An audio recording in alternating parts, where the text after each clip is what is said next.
Welcome to J Advanced Problem Solving series. Today we'll be discussing a question which is of more than one correct type.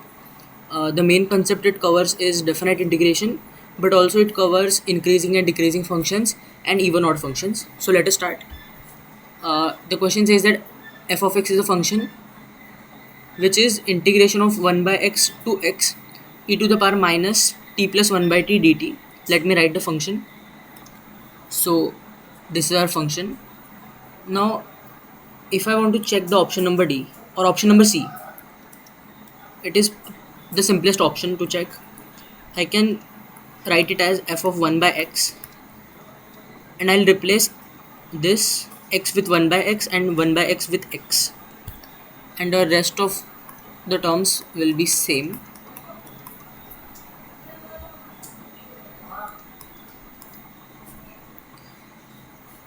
Now I can write this as negative of 1 by x to x e to the power minus t plus 1 by t dt upon t. We can do this to definite integration, and I can see that this is nothing but minus of f of x. So f of 1 by x is nothing but minus of f of x. I can take this right over here. So f of x plus f of 1 by x will be equal to 0, and it is for all the values of x between 0 to infinity. So we can see that our option number C is the correct option. Now let us check option number D, which says that f of 2 to the power x is an odd function of x on all the real numbers. So what are odd functions? Basically, when f of x is equal to f of minus x is negative of f of x, it is an odd function. For example, sin x. And an even function is f of minus x is equal to f of x. This is an even function, and its example is cos x. Now let us check the option number D, which says that f of 2 to the power x is an odd function of x on all the real numbers. Let us assume that f of 2 to the power x is something g of x. Now if I want to find g of minus x, then it will be f of 2 to the power minus x, which is nothing but f of 1 upon 2 to the power x. From option number 3, we concluded that f of x is negative of f of 1 by x. So similarly, f of 2 to the power x will be negative of f of 1 upon 2 to the power x.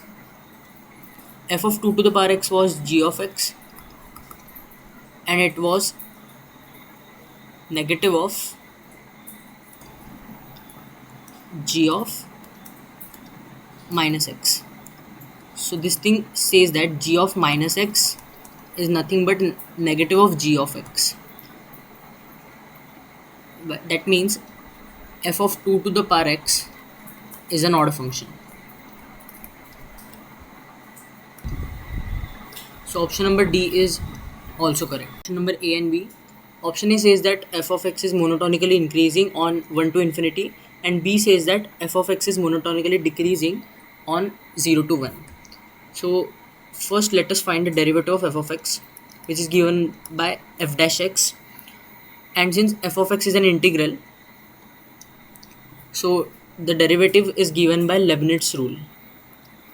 So Leibniz rule says that differentiation of any integral, suppose f of x, from limits b to a is given as f of a times differentiation of a minus f of b times differentiation of b. So using the Leibniz rule, we can say that f dash x is equal to e to the power minus x plus 1 by x times 1 by x, and differentiation of x will be 1 minus e to the power, now t will be replaced by 1 by x here, so it will be x plus 1 by x only, into this t will be replaced by 1 by x. So this will be converted into 1 upon 1 by x times differentiation of 1 by x will be minus 1 upon x square. I can take these terms as common, so it will be e to the power minus x plus 1 by x. This will be 1 by x. This minus sign will go over here and it will become plus. So plus, and this term will become x times 1 by x square. So overall it will be 1 by x only. This is 1 by x, and this 1 by x plus 1 by x will be 2 by x. So this is f dash x. Now if we see, when x we put from 0 to infinity, this term 2 by x is always positive, and the other term e to the power minus x plus 1 by x is positive anyways. So f dash x is always positive. That means and f dash x is nothing but the slope of f of x. F of x might be some curve whose slope at any point will always be positive. That means it is always increasing. So f of x is monotonically decreasing or 0 to 1 is absolutely wrong, and f of x is monotonically increasing or 1 to infinity is the correct option. So the answer to this question is A, C and D.